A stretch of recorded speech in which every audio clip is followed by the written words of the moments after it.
My name is Father Ed Upton. Just to introduce myself to those of you who may be new to the parish, I'm now the Pastor Emeritus. I want to talk a little bit about this beautiful statue, St. Francis. People over the years have asked me, where is it from? Who carved it? And my answer is, I don't know. When the parish began, we had Mass at the Worship Center, which was a storefront on Willcook Road. We had to get liturgical things for that chapel. And at the time, the diocese had closed a number of parishes, and there was a church that was empty where they had many liturgical items, and they gave us an opportunity to take those for our worship center. And so I took this statue of St. Francis for the new parish of St. Francis. And what really touched me was the realization that the people who paid for this, who prayed to it, no longer were there.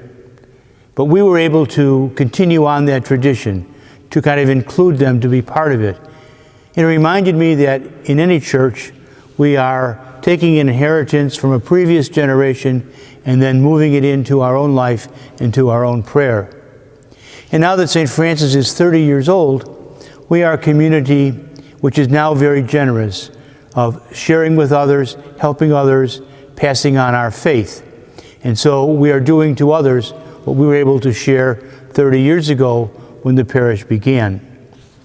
And in a special way, I think that is who St. Francis was.